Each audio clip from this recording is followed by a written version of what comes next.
Right, the lesser spotted Boris Johnson has been spotted, but in leaflets and social media. What's your take on Boris Johnson's very low-key comeback? Yeah, so he's been out of the country for quite a lot of the campaign, and talking to folk around Boris Johnson in the last few days, they were making it clear that he had offered videos or indeed written endorsements to any Conservative candidates who sought them, as a kind of like Cameo, when you can pay celebrities £50 to say happy birthday. But to be clear, I'm sure we're not suggesting any money has changed hands in this instance. It is endorsements because they have been sought. But yeah, his team and those around him were saying, look, he hadn't cherry picked who he thought was worthy of an endorsement. If somebody sought one, then he gave them an endorsement if they were a Conservative candidate, and there's been a smidgen of those, and then they were saying, look, of course he wants to see the Conservatives do well and to win and for people to vote Conservative, etc., etc. Of course, what we've not seen yet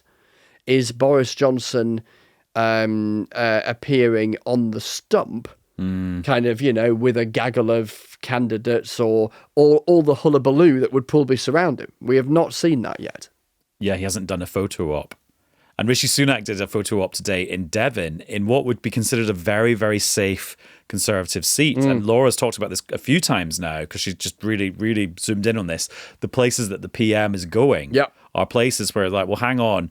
If you were confident you were going to hold on to ultra-safe seats, you wouldn't necessarily be spending your time there. Quite, and there's loads of examples of that. And there have been for quite a few weeks, and we're able to paint in more sort of day by day. I think what we're also seeing more, and it has been sort of subtle, it's almost like a kind of crossfadey type thing, is that we were talking, weren't we, on Newscast last week about those remarks from Grant Shapps, the Defence Secretary, who had given that interview on Times Radio where he talked about the quote-unquote supermajority, the danger, as he saw it, of Labour winning and winning big. And by the way, as we're recording, there's been another so-called MRP poll from Ipsos. These are these polls that don't just do the kind of percentage support for the various parties, but translate it into seats. Multilinear regression and post-stratification, something or other. Yes, and this latest one suggests an absolutely colossal Labour majority.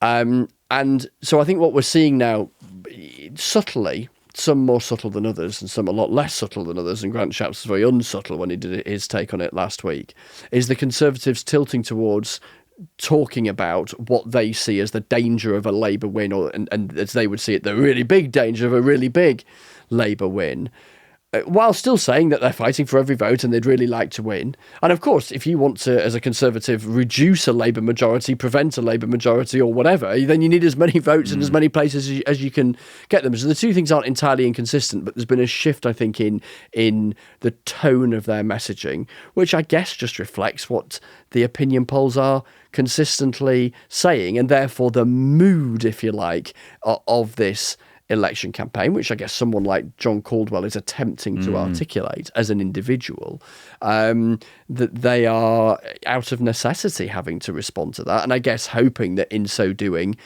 perhaps particularly that sense of the prospect of a Labour big win might put some people off if they feel that any party winning big is not something that would be in the interests of a sort of vibrant democratic process in the years to follow.